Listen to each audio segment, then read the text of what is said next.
Beekeeping isn't just about boxes and frames. It is actually a study in thermodynamics. When you bring that first nuke home to your backyard garden, you aren't just a beekeeper. You are a manager of a delicate, living thermal engine. If you move these frames in the wrong order today, you could accidentally chill the brood and set your colony back by 3 whole weeks. But if you understand the hidden rules of heat and timing, you can transform that small starter kit into a thriving, honey-producing powerhouse. Welcome to the apiary, where today we are going to walk you through the journey of your first nucleus colony. You've likely spent around $200 on these bees, and right now, a hidden clock is ticking. In the next 48 hours, your choices will determine if these bees stay to provide you with a golden harvest, or if they decide your neighbor's yard looks like a better place to swarm. We've installed dozens of these colonies, and we've learned that while bees are forgiving, your success depends on a few non-negotiable moments of precision. The first lesson in beekeeping is often the hardest because it requires you to do nothing at all. When you arrive home with your nuke box, the instinct is to get them into their new house immediately. But the most professional thing you can do is wait. Place the nuke box exactly where the permanent hive will sit and open the entrance right away. This allows the bees to perform orientation flights, mapping their new geography relative to the sun. Give them at least 24 hours or even a few days to settle their nerves and realize they are home. When the day finally comes for the transfer, look for a window between late morning and early afternoon. This is when the older, more protective foragers are out in the fields, leaving you with the gentler nurse bees to work with.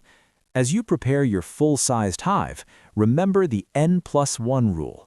If you have a 5-frame nuke, remove 6 frames from the center of your new hive body. This creates a safety buffer so you don't accidentally roll or crush your queen against the side walls as you lower the frames into place. The most critical step of the entire process is preserving the integrity of the brood nest.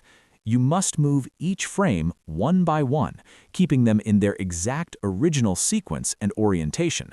Think of it as transplanting a heart. If you shuffle these frames, you fragment the cluster and make it impossible for the bees to regulate the 95-degree temperature required for the larva to survive.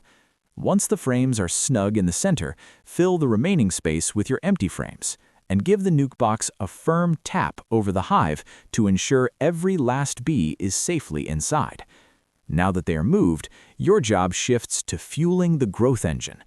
Building wax is an incredibly energy-intensive process for bees, often requiring 10 pounds of honey just to produce 1 pound of wax. To help them out, you should provide a continuous supply of 1-to-1 sugar syrup. This mimics a natural nectar flow and gives the young wax-making bees the calories they need to push out wax scales and furnish their new home. You might even try the grass wedge trick. Loosely wedge a handful of grass into the entrance for 24 hours to force a hard reorientation flight, ensuring no one gets lost. For an extra layer of security, some keepers use the bottom excluder lockdown. By placing a queen excluder on the very bottom of the hive for the first week, you physically prevent the queen from leaving, which almost guarantees the colony won't abscond while they are still getting settled. It's a small outlier tip that can save a major investment. As the weeks go by, you'll be watching for the 80% trigger. Most beginners look at a box full of bees and think it's time to expand, but you need to look closer. You are waiting for 80% of the frames to be covered in both bees and drawn comb. This ensures the colony is strong enough to defend and heat a larger space. Look for the sign of beekeeper's gold, white wax. When you see fresh, snowy white wax being built on the top bars, you know a natural nectar flow has begun and your thermal engine is running at peak performance.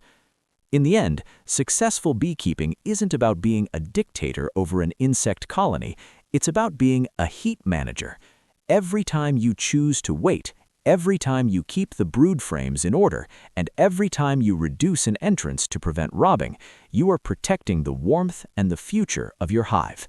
If you respect their biological timeline and manage their space with the 80% rule, you'll find that these bees are incredibly forgiving and eager to reward your stewardship with a harvest.